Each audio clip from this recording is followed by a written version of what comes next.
veprat vlerësohen sipas qëllimeve, dhe çdo njeriu i takon ajo që ai ka patur për qëllim. Ndaj, kush shpërngulet, bën hijret për hir të Allahut dhe për të dërguarin e tij, atëherë edhe shpërblimin do ta ketë te Zoti dhe i dërguari i tij, ndërsa ai që shpërngulet për të fituar ndonjë të mirë të kësaj bote, apo të martohet me ndonjë grua, ai do të marrë atë shpërblim që ka patur për qëllim.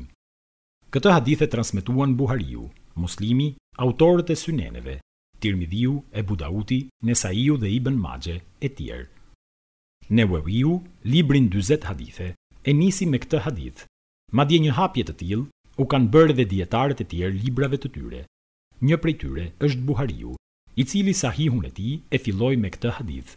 Abdul Ghani el-Magdesi, librin e tij Umdetul Ahkam, e nisi me këtë hadith. Begaviu, dy librat e tij të titulluar Mesabi Husune dhe Sherh Husune, i nisi me këtë hadith.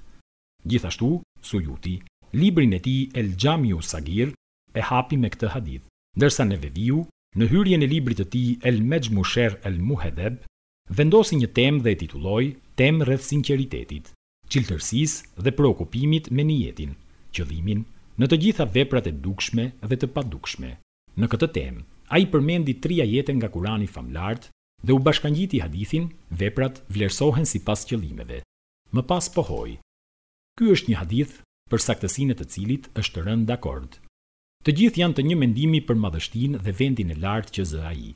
E themi këtë sepse është njëri prej bazave të besimit, shtylla e parë dhe më e kërkuar. Shafiu, duke folur mbi këtë hadith, ka thënë: ky hadith përfshihet në 70 kapituj të fikhut. Një herë tjetër, ai është shprehur kështu: ai zë vendin e 1/3 së dijes.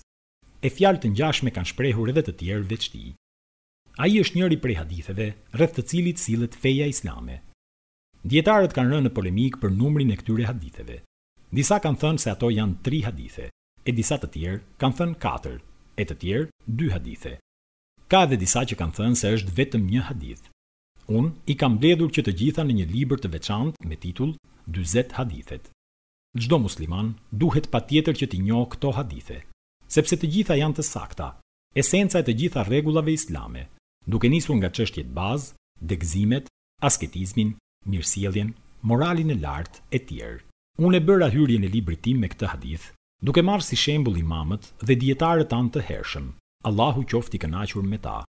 Me këtë hadith e filloi imami i ehli hadithit, Ebu Abdullah Buhariu, sahihun e tij.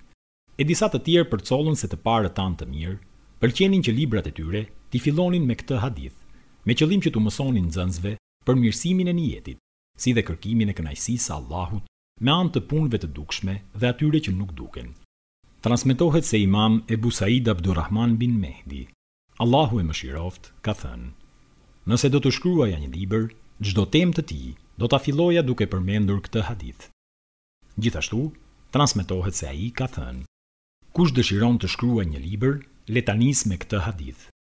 Ndërsa Imam Ebu Sulejman Hamed bin Muhammad bin Ibrahim bin el-Hatab el-Hatabi, njëri nga dietarët Shafi, Allahu e mëshiroft, në librin e tij El Mealim shprehet duke thënë: mësuesve tanë më të hershëm u pëlqente që të jepnin përparësi hadithit, veprat vlerësohen sipas qëllimeve, para fillimit të çdo gjëje që ka të bëjë me çështjet e fesë, duke u nisur dobia e përgjithshme për të në të gjitha aspektet e fesë.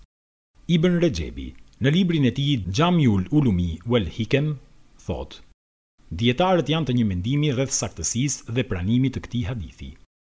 Buhariu, me këtë hadith, bëri hapjen e librit të tij Sahihul Buhari dhe e vendosi si parathënie për të treguar se çdo punë me të cilën nuk synohet arritja e kënaqësisë së Allahut është e dështuar dhe nuk vlen as për këtë botë e as për në botën tjetër.